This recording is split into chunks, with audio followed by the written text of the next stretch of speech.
देखो से बाबद मंदिर प्रशासन तार जहाँ करने कथा निश्चित भाव में करेंगे और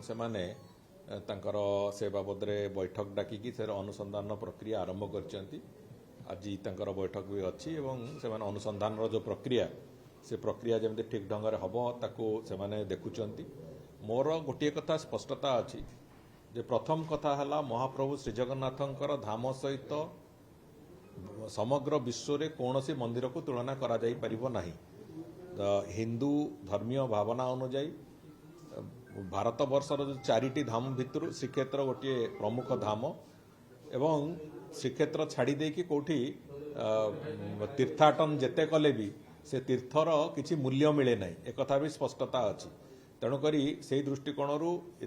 श्रीजगन्नाथंकर धाम सहित तुलना कला भाया कौन जगार किछि करिबा संपूर्ण रूपे अनैतिक एवं हिंदू धर्म विरोधी मध्य अटे से दृष्टि सेठी जो जगन्नाथ धाम बोली जो कहवा प्रचारित करवार जो प्रक्रिया पश्चिम बंग सरकार आरंभ कर सी गोटे भूल कथा एवं से बाबद भी मु माननीय मुख्यमंत्री आसला परे भी तांको सेटा अवगत करेबी एवं से बाबद आवश्यक पड़िले ओडिशा मुख्यमंत्री तरफ आमे ओडिशा आमर जगन्नाथ भक्त मान तरफ जगन्नाथ संस्कृति को भल पाउथिबा लोक मान तरफ ओडिशा सरकार आवश्यक पड़े पश्चिम बंग सरकार को अनुरोध करेंगे से जगन्नाथ धाम न लेखिकी प्रभु श्रीजगन्नाथ मंदिर लिखु समग्र विश्व में अनेक स्थान रे महाप्रभु श्रीजगन्नाथ मंदिर अच्छी सब सी भी विभिन्न रीतिनीति से पूजा अर्चना कर निश्चित भाव में जगन्नाथ संस्कृतिर प्रचार होछि किंतु तुलनात्मक भाव में पुरी सहित श्रीजगन्नाथंकर श्रीमंदिर सहित तार तुलना करी जदि कहीं करने को चाहे से निश्चित भाव में धर्म विरोधी हम एवं आईन विरोधी भी हम। तो द्वितीय कथा हूँ सेवायत माने महाप्रभु श्रीजगन्नाथंकर सेवायत से माने महाप्रभु सेवायत मान कौन मंदिर प्रतिष्ठा किंबा कौन जगह को जीवाई बारण ना किंतु जो भाया कथा गुड़िक परवर्ती समय आसला जे महाप्रभुंकर जो बड़का दारू काठ थिला सेथिरे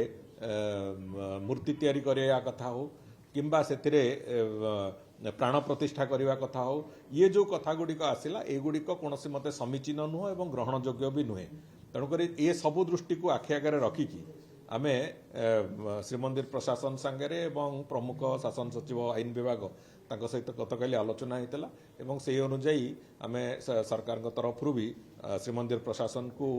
आग्रह करथिलु बाबद एक सरजमीन तदंत हवा दरकार अच्छी एथिरे जदि जानिकी कहीं भूल करिथिबे किंबा जदि अजणारे कहीं भूल करथिबे से कथा को स्पष्टता आसीबा दरकार अच्छी कौन पाई एभलिया घटना गुड़िक घटिला तेणुक सेठी जो विभिन्न कथा आसला ठाकुरंकर दारू जाइए सेठी मूर्ति तैयारी हवा कथा हो प्राण प्रतिष्ठा कथा हो कि जो ब्रह्म